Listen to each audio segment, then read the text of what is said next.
Yo, what's up, y'all? Welcome to the channel. This is my very first what if, and I'd appreciate it if you dropped a like and subscribe if you enjoyed the video. With that out of the way, let's get into it. Alright, y'all, I've been sitting on this idea for a while now, and I figured my first what if should be something interesting. This one is all about my glorious king, Yamcha, the Desert Bandit. Yamcha has always been one of my favorite characters in all of Dragon Ball, and I believe he gets way too much disrespect from both the community and the creators.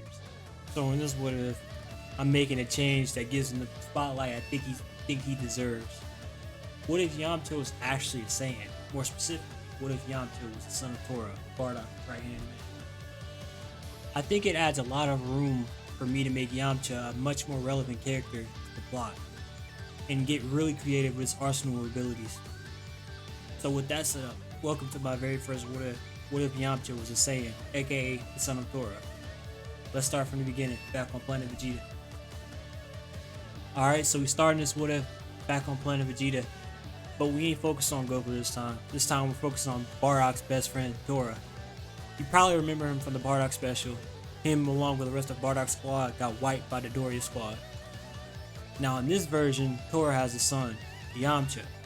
He's a Saiyan born around the same time as Raditz and Vegeta, being about 4 years older than Goku. See, Yamcha's a bit of an odd case because he's born with a really low power level of 30, but was growing incredibly fast in strength. At some point, after recovering from training, he got a Zenkai that made his power level explode from around 30 to the mid 200s. That, plus his unpredictable personality going from calm to a wild, almost berserk-like state, with his power level spiking to around 2000, made the other Saiyans cautious. It almost felt like he was using the power of the Ozaru without transforming. Alright, just so y'all know, I'm not making Yamcha the legendary Super Saiyan or anything like Broly. Yes, he can use Ikari, but that's about it. Other Saiyans might gain the ability to use Ikari in the future, but as it stands right now, Yamcha and Broly are the only two that are confirmed to use Ikari in the story at the moment. Now back to the what if. Bardock and Tora? They've been running missions non-stop for Frieza, but lately, the missions are starting to feel off, like they're being set up. They're getting sent into crazy fights that should have been handled by elite squads, and it's always just them. But somehow they always manage to survive and come back even stronger.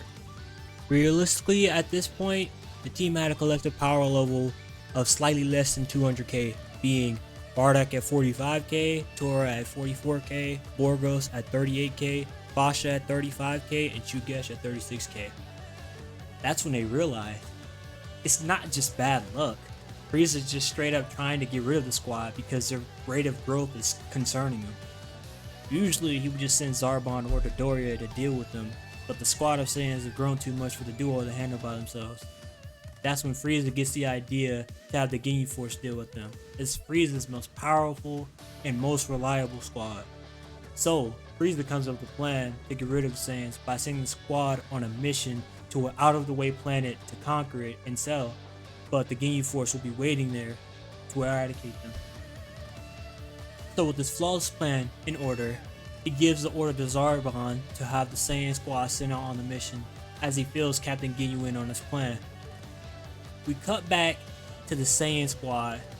They just received the details on the mission and immediately alarm bells are going off in their heads. Now they're sure Frieza is trying to set them up to get them killed. Tora think this is all fishy, but they really can't do much about it, seeing that Frieza could just wipe them all out at any moment if he really wanted to, so they just accept it. With that, the Saiyans set off to the planet. They land on the planet, and right off the bat, they notice that there's barely any life on the planet. Just some plants and the occasional bug. There seems to be little to no sentient life on this planet. That's odd. How could Frieza send them to a planet to conquer when there's nothing? Right at that moment, a massive blast blew up right on top of the Saiyans, killing Fasha and Shugesh on impact and almost killing Borgos. Bardock and Tora were both very injured and left barely conscious.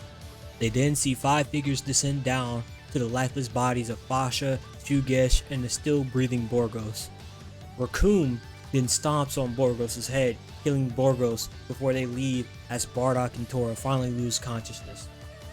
We then cut back to the Ginyu Force reporting to Frieza that the Saiyans have been dealt with by wiping them out with a massive blast that even Ginyu himself believed would have injured him. Frieza thanks the Ginyu Force for dealing with that pesky group of Saiyans and gives them a raise and a vacation. A couple of days later, Bardock and Tora regains consciousness and see the lifeless bodies of their comrades. Both are badly injured and are pissed. They should have known that Frieza was going to try to get rid of them at some point, but to send a Ginyu Force to ambush them? He had to have been really desperate to get rid of them. While both of them try to regain their strength, they sit there and think about what to do next. They both know that if they return now, they might just get killed on the spot. They then both think about their families, Gine, Kakarot, Raditz, and Yamcha. More specifically, their sons. This moment right here is what sparks the idea of sending both Kakarot and Yamcha off-world. They then come up with a plan to send both Kakarot and Yamcha to a far-off planet out of Frieza's reach. So they both hop in their space pods and race back to Planet Vegeta.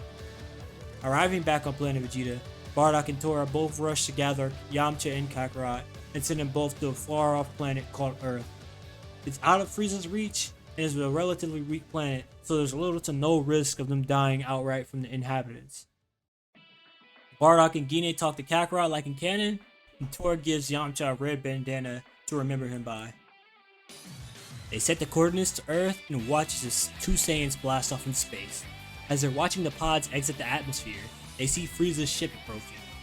They look at each other, nod, and decide to have their final stand against Frieza, while also being a distraction for Yamcha and Kakarot to escape to Earth.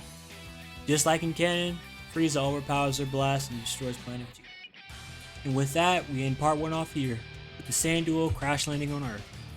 And that's the backstory. Yamcha is Toras Son, Bardock's last mission, and the fall of Planet Vegeta. I personally really love the idea of the Ginyu Force being the ones to wipe out the rest of the team instead of that bum Dodoria. I think it really shows the growth rate of Bardock's squad and gives them respect they deserve, even if they did basically get one shot by the Ginyu Force. Thank y'all for watching. Remember to drop a like and comment what you think will happen next. Subscribe for more unlimited anime related content. Peace.